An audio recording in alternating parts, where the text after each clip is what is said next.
আরে আরে চিন্তা করি, ঠিকই চিন্তা করি। তুমি কি বুঝবা?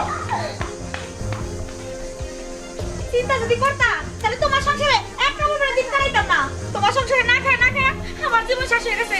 দুইটা বাচ্চার মুখে দিয়ে তাকানো যায় না। আমার ভবিষ্যৎ কি? আমার মনে চায় আমি একটা সে পাগল হয়ে যাই গা। তোমার সংসার করতে আমার ঘৃণা লাগে।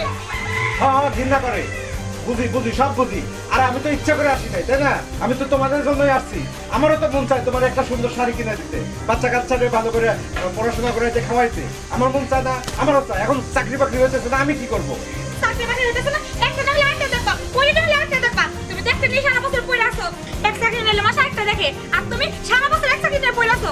যাও এর তো কথা দরকার নেই। চাইল নিয়ে আসো, চুরি করবে না, ডাকাতি করবা, সেটা আমার জানা দরকার নেই। আর যে চাইলটা না নিতে পারো তোমার ঘরে আর উঠবে না।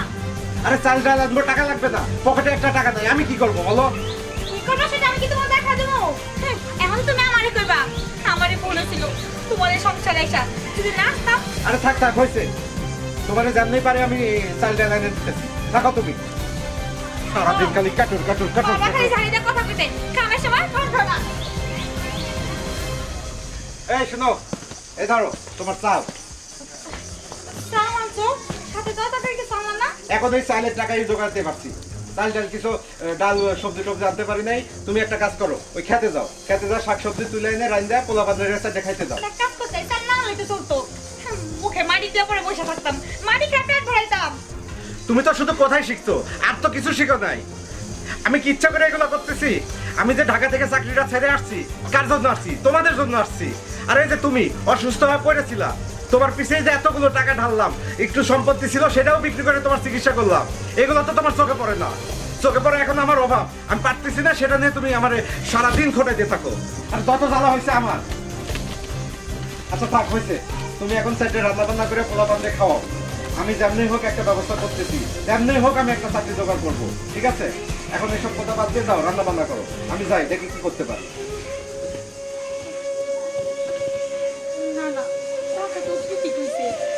আমি না বুঝে না শুই না আমার স্বামীর কতগুলো কথা শুনলাম। সংসারে যদি আমার স্বামীর পাশে আমি না দাঁড়াই তাহলে আমি কেমন বউ হইলাম?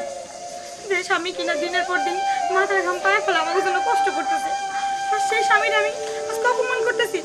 না আল্লাহ, তুমি আমার মাফ করে দিও। আর আমার স্বামীর তুমি একটা ভালো রোজগারের পথ দেখা দাও। আমার এই সংসারে অশান্তির আগুন আর বসেও না আল্লাহ, বসেও না। ও চেয়ারম্যান কাকা বাতা আছেন নাই? ও চেয়ারম্যান কাকা।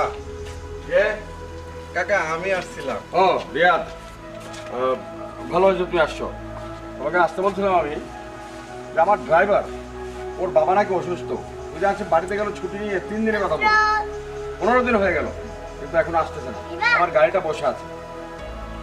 তো তুমি ঢাকা কি গাড়ি চালাতে? হ্যাঁ কাকা, আমি তো আগে গাড়ি চালাইতাম। পারো তো ঠিক মতো গাড়ি চালাতে? কোনো সমস্যা নাই। আচ্ছা ঠিক আছে, তাহলে তুমি আমার গাড়িটা চালাও। ওভার। এই কোথায় তুমি? শোনো, রিয়াদকে ডেকেছিলাম আমি। তো আমাদের গাড়িটা, ড্রাইভার তো আসে না 15 দিন থেকে। তো এখন ওই গাড়িটা আমি ভাবছি যে বসে না রেখে রিয়াদকে দিতে, রিয়াদ চালাক। গাড়িটা তুমি চালাবে, প্রতিদিন আমাকে কিন্তু 1000 টাকা করে দিতে হবে। 1000 টাকা? হ্যাঁ ঠিক আছে কাকা, কোনো সমস্যা নাই, আমি প্রতিদিন আপনার 1000 টাকা দেবো। আমি ঘরে থাকি না থাকি তোমার কাকের কাছে দিয়ে গেলাম। ঠিক আছে। ঠিক আছে, তাহলে ওর চাবিটা দিয়ে দিও। হ্যাঁ আচ্ছা, আমি তো তোমার কাছেই ছিল। ও আমি, আচ্ছা গাড়িতে বোধহয় রাখা আছে। আচ্ছা কোনো সমস্যা নাই কাকা, সত্যি আমার অনেক বড় উপকার হয়েছে। আমি আপনারে বুঝাইতে পারবো না, আমি যে কত বড় উপকার করলেন। আমার এই চাকরিটা খুব দরকার ছিল কাকা। আচ্ছা বাবা বসো। না ঠিক আছে কাকা। বসো বসো বসো, ও কিছু খাওয়াটা দাও। হ্যাঁ আচ্ছা দিচ্ছি। না কাকি, খাবার দিতে হবে না, আপনি আমার শুধু এক গ্লাস পানি দেন। আচ্ছা আচ্ছা ঠিক আছে। তো ঠিক আছে, তাহলে আমি গেলাম। ঠিক আছে কাকা। আচ্ছা এই শোনো, আমি গেলাম বাইরে। আরে যে ওই এই বাচ্চাটা দেখো, দুষ্টামি করতেছে অনেক।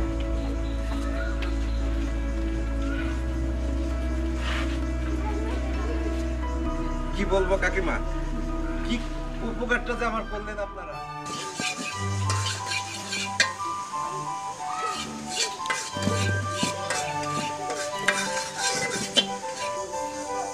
ও বউ, বউ, আরে কই তুমি, এদিকে আসো। আরে কি হয়েছে? আরে কি হয় না এটা বলো। আমার একটা খুশির খবর আছে। কি খুশি খবর কও না। এটা কি? গাড়ি চাবি। তার মানে তুমি গাড়ি কিনছো না? আরে ধুর, গাড়ি কিনে বাদ পায় না গাড়ি। আরে গাড়ি না, গাড়ি না, গাড়ি চাকরি পাইছি। গাড়ি চাকরি পাইছো? যাক, আল্লাহ তাআলা আমাকে দিকে মুখ তুলে তাকাইছে। আমার কাছে লাখ লাখ শুকরিয়া। এখন আমাকে খাওয়া পড়ার কোনো কিছুর অভাব হইব না। ঠিকই বলছো। এই দয়া করছে কে জানো? কে? উত্তর পাড়ার যে চেয়ারম্যান আছে, চেয়ারম্যান সাহেব, তার গাড়িটা দিছে ভাড়া মারার জন্য। আমি নামাজে বসে চেয়ারম্যান সাহেবের জন্য দোয়া করবো যেন আল্লাহ তাআলা তাকে ভালো রাখে। আচ্ছা ঠিক আছে, দোয়া করো। এখন বলো আমার পোলা পান কই? রিহান, জিন্নাত, বাবা, মা, হ্যাঁ, এই শোনো, তোমার রান্না বান্না হয়েছে? হ্যাঁ রান্না আচ্ছা বান্না। তাড়াতাড়ি দাও আমারে আর আমার পোলা মায়ের নিয়ে তাড়াতাড়ি খাইতে দাও। আব্বা, তোমার হাতে কি গো? আরে চাবি বাজাম, চাবি, গাড়ির চাবি। আরে না, আরে কিনি নাই, গাড়ির ড্রাইভার হইছি, একটা চাকরি পাইছি। আচ্ছা ঠিক আছে বাবা, তোরে নিয়ে একদিন ছুটির দিনে পুরা এলাকা ঘুরে বেড়াবো, তোমারেও নিব বাবা। চলো চলো, এত কথা বাদ দে, এখন আমরা সবাই পেট ভরে খাই। গাড়িটা কোন জায়গায় রাখলাম, শালা পাতা পুতি পড়া। কি অবস্থা!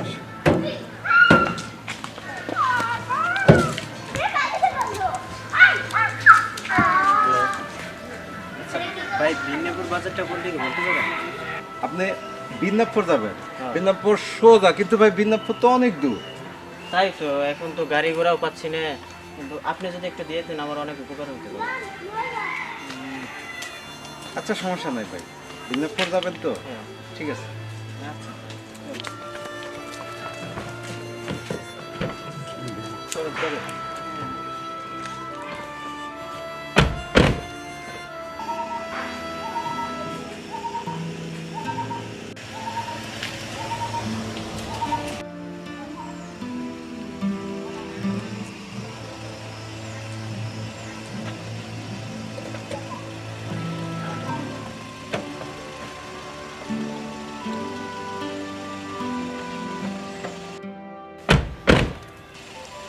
ভাইজান, আপনি কষ্ট করে এই যে আপনার এই একটা বাড্ডা পাইলে। এই যে আচ্ছা, থ্যাংক ইউ ভাই, আপনাকে অসংখ্য ধন্যবাদ।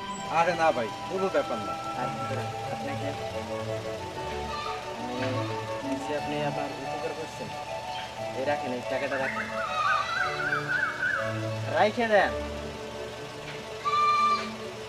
ভাই এত টাকা, আরে ভাই এইখান থেকে এইখানে এত টাকা ভাই আমি নিতে পারবো? আপনি রাখেন, আপনি আমার ভাইয়ের মতন, আপনি যে আমার উপকার করছেন তা বলে বোঝাতে পারবো না।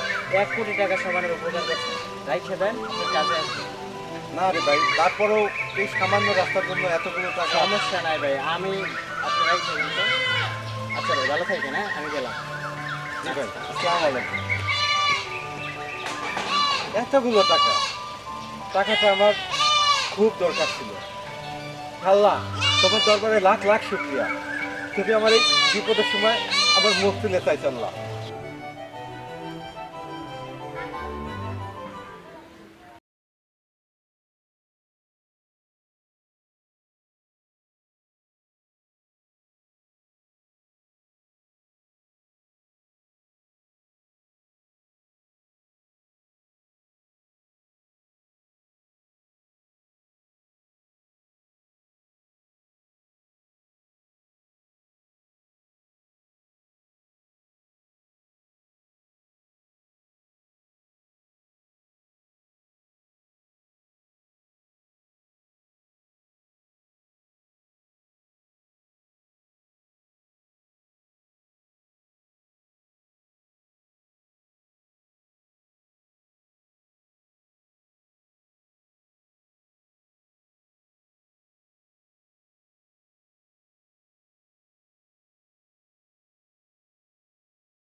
আমি কি দেখ করি, আমি কিচ্ছু বুঝতে পারতেছি না। আমার মাথায় কাজ করতেছে না, আমি কি করব?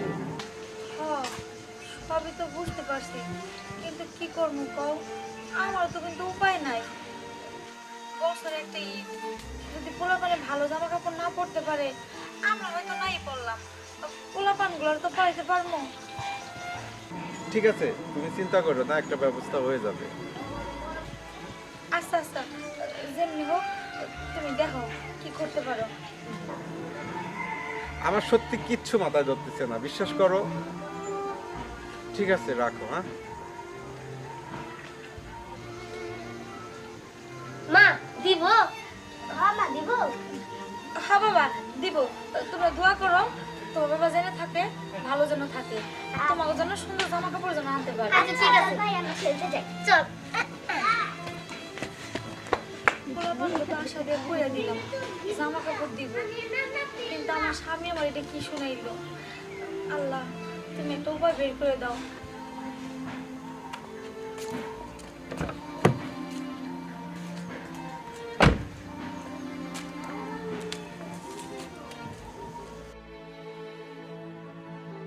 আমাদের সমাজে এমন অনেক মানুষ আছে যারা চক্ষু লজ্জায় অনেক কিছু বলতে পারে না,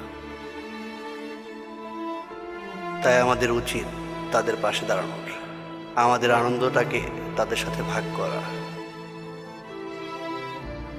তাই আসুন আমরা অসহায় মানুষের পাশে থাকি, অসহায় মানুষকে সাহায্য করি।